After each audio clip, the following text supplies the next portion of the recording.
Greetings, ladies and gentlefish. This is one of my games. We're driving the Centurion Mark 1. It's a tier 9 game, and we're here on Prokhorovka, Fiery Salient. It is just Prokhorovka, basically the same thing.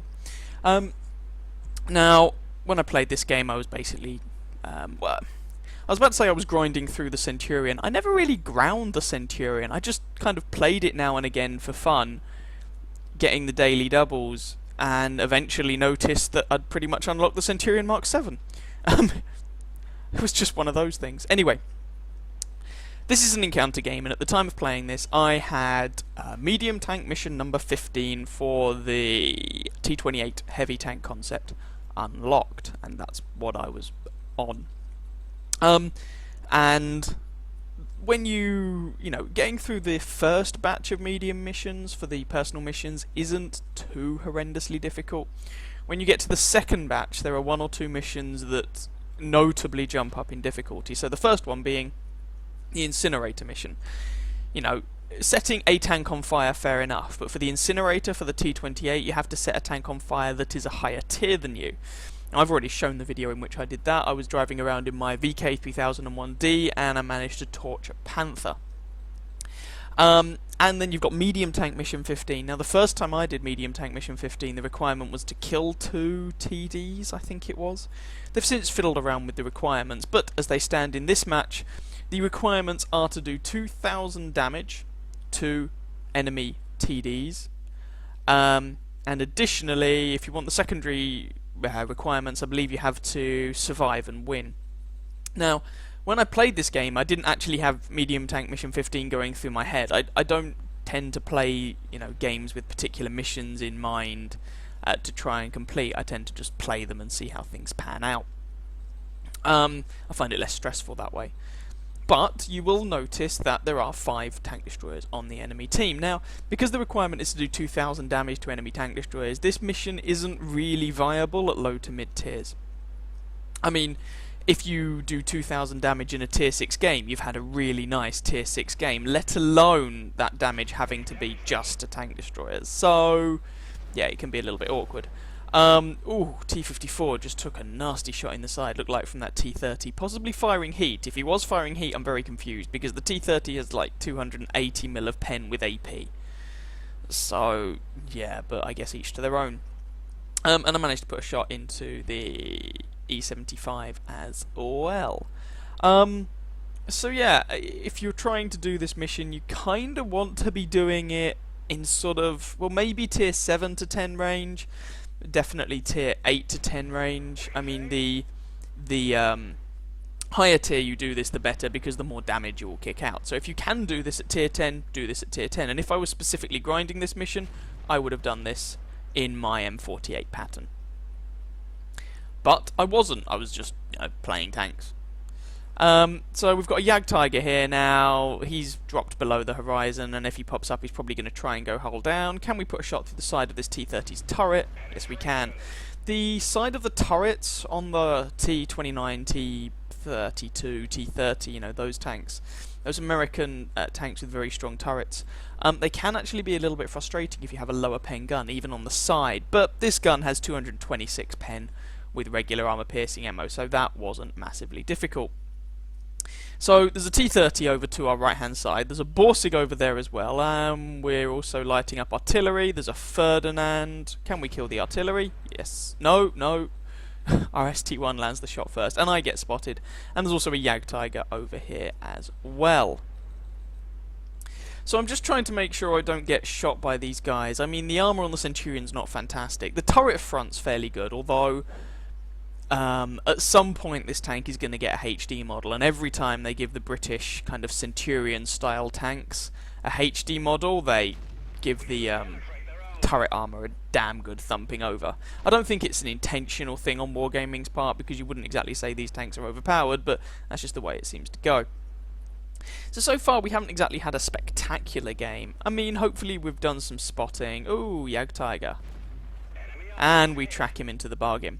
But we haven't done a huge amount of damage. Now, we were a little bit lucky in getting the tracking shot on that Jagdtiger and retracking him. I mean, that's what I was aiming for. I was trying to hold him in place, but even so, at this sort of engagement range, you still need a little bit of luck for those shots to actually pan out. Switch fire to the Ferdinand because I know he's actually there, whereas the Jagdtiger could well have used his repair kit and backed off by now. Artillery tracks him, and we're just going to keep working this guy over. And you can see this is a pair of tank destroyers that we're just able to keep ploughing damage into. That shot misses, unfortunately. The 20-pounder A-barrel gun on the Centurion is very accurate, but that doesn't mean you're going to hit every shot at 414 meters, especially when you're trying to aim for weak spots. So, Jagdtiger, Ferdinand, and Waffenträger, Tier 9 Waffle Thrower, are over in that bottom left-hand corner. And this is the reason why I don't like that region of the map if I'm spawning from the south spawn. And I'm just pulling back so that I don't get spotted when I fire from through these bushes. Because all you need is someone to get up on the hill or someone to go into one of the bushes. You may have seen me use a lot on the northern slope of this hill. And you can spot everyone that might be camping over by those train tracks. And so I don't really like that location on this map, if I'm going to be honest. Now, the Jagdtiger is on fairly low health, the Ferdinand's on fairly low health, the Waffle Thrower's got a bit of health remaining. Ooh, hello Mr. Jagdtiger. And the scoreline is now 10-7. So, hopefully we can move forward and get a little bit more damage on these guys. You know, and bearing in mind, at this time, I'm not thinking about this mission. I'd completely forgotten I had it selected. I'm just playing for the hell of it. You know, just playing because it's fun.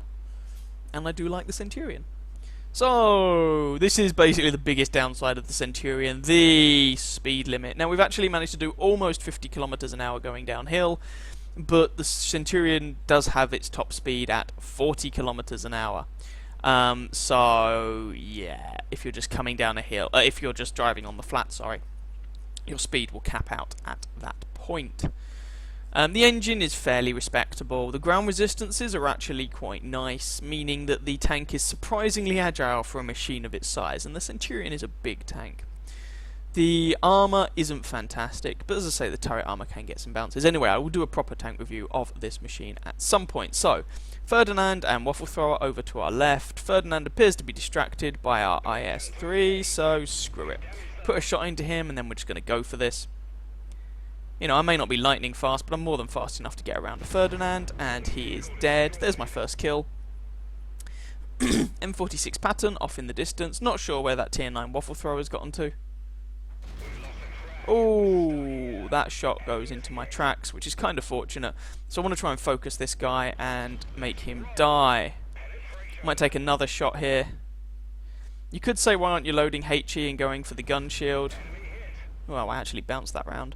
I could do, the thing is that the, you know, then I would be specifically aiming for the gun shield and the shot could well miss. As it was, my shot tracked him anyway, rather than actually doing damage, and there we go. That was the game. And that's the Centurion for you. It's kind of steady, reliable. It's not a spectacular tank, and for some people that means that they don't really want to keep it, but I really like this tank. Anyway, let's go and have a look at the results of that game. So that was enough for First Class Mastery, Spotter, Fire for Effect, and Bruiser, and as you can see there, we actually completed Tank Destroyer mission number 15. Managing to put a good amount of damage into the Jagdtiger, put a shot into the T-30, couple of rounds into the Tier 9 Waffle Thrower, and 4 rounds into the Ferdinand, including the killing shot, which was quite nice. Finished at the top of our team with 2,801 damage done and 1 kill, 1,108 experience. Now, looking at those numbers alone, it's perhaps a little bit of a mystery why we came top of our team, but that's kind of because we also did 2,500 assistance damage. Hurrah! You know, damaged 6 enemy tanks, killed 1, travelled just under 2.5 kilometres, 20 shots fired, 16 hits, 13 pens. Bear in mind a lot of those were at long range. And we made a very respectable profit. I mean, the Centurion isn't the best credit maker in the world because the ammunition's quite expensive, but we still made a 35,000 credit profit, although we were running a premium account at the time. But even without a premium account, that would have been just shy of 16,000 credits. And if you look at the tanks we actually got assistance damage on, it's the Jagdtiger, the Waffle Thrower, and the 110. Now the Jagdtiger there, that will have been some some tracking damage, sorry, as well as possibly some spotting. The Waffle and the 110, that will have been spotting damage. And the Centurion does have a very nice 400 meter base view range. IWAC coated optics on mine to bump that up to 440 plus crew skills and all that jazz. So, I hope you guys enjoyed that game and saw that you can do, you know, medium tank 15 and these number 15 missions without really paying too much attention to them. And if you're trying medium tank mission 15 for the T28, as I say, I would advise trying it at higher tiers. Anyway, as I say, I hope you guys enjoyed that game. If you did, please feel free to catch some of my other videos and or subscribe to my channel, and I wish you very happy hunting on that battlefield. Ciao ciao.